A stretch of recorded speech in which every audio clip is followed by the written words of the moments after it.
Made in Bangladesh, এবং এই made in Bangladesh সারা বিশ্বে ছড়িয়ে যাবে, এবং এইটাই হলো আমাদেরকে একটা গর্বের জায়গা। অর্থাৎ বাংলাদেশ পরিচিত হয়েছে এই কাপড় এক্সপোর্ট করে, গার্মেন্টস এক্সপোর্ট করে। আপনারা জানেন যে কয়েকদিন ধরে আপনার গার্মেন্টস সেক্টর সব বিভিন্ন ইন্ডাস্ট্রিতে বিভিন্ন আনরেস্ট দেখা দিয়েছে।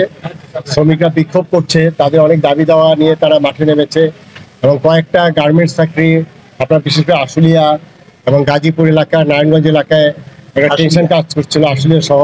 এবং সেখানে দেখা গেল যে শ্রমিকরা তাদের বিভিন্ন দাবি দেওয়া পেশ করছে। একটি নতুন অন্তর্বর্তীকালীন সরকারের কাছে তাদের প্রচুর দাবি আছে, এবং সেই দাবিগুলো আমরা মনে করি যে এটা অনেকগুলোই যৌক্তিক, এবং সেই যৌক্তিক দাবিগুলো যে পেশ করবে সেই দাবিগুলো পেশ করার একটা ফোরাম আছে। কিন্তু যেভাবে গার্মেন্টস ফ্যাক্টরিগুলোতে অনেকগুলোতে আগুন দিয়েছে, অনেকগুলো ফ্যাক্টরি বন্ধ করে দিয়েছে, তারা সেখানে হাইওয়েতে রাস্তা ব্লকেট করে রেখেছে, এটার হলে কি যে পুরো জনজীবন বিপর্যস্ত হয়ে যায়।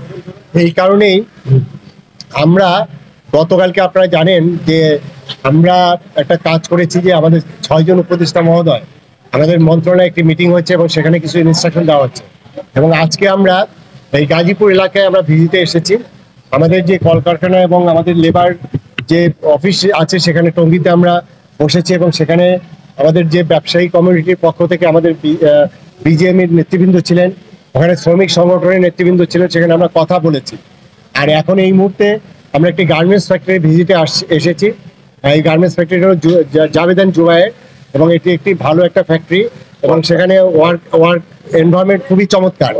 আমরা এই ফ্যাক্টরিতে এটি আমাদের যেটি আছে হোম টেক্সটাইলের সর্বোচ্চ এক্সপোর্ট করে, এবং তাদের একটা সারা ওয়ার্ল্ডের সুনাম আছে। এবং দেখেন, আমি এখানে ভিজিট করে দেখলাম মেড ইন বাংলাদেশ, এবং এই মেড ইন বাংলাদেশ সারা বিশ্বে ছড়িয়ে যাবে, এবং এইটাই হলো আমাদেরকে একটা গর্বের জায়গা। অর্থাৎ বাংলাদেশ পরিচিত হয়েছে এই কাপড় এক্সপোর্ট করে, গার্মেন্টস এক্সপোর্ট করে।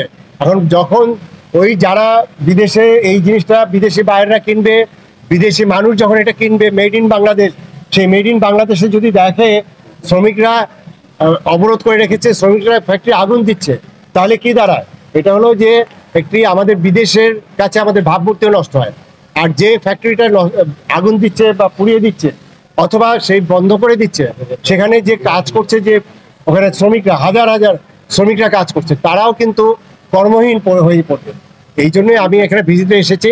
আমি অনেকজন ওয়ার্কারের সাথে কথা বলেছি, এবং আপনারা এখানে আমি তাদেরকে কিন্তু মানে পিক করেছি একদম মানে কি বলবো দৈবচনের ভিত্তিতে। এবং আপনারা একটু বলেন যে এখানে যে ফ্যাক্টরিতে কাজ করছেন, এই ফ্যাক্টরিটা এখানে কোনো রকম প্রেশার আছে কিনা, কোনো রকম ফ্যাক্টরির যে মালিক পক্ষ আপনাদের সমস্ত সুযোগ সুবিধা দিচ্ছে কিনা, একটু বলেন, আপনারা বলেন। আমরা সব ধরনের সুবিধা দিচ্ছে, এবং মালিকও ভালো, আমরাও ভালো।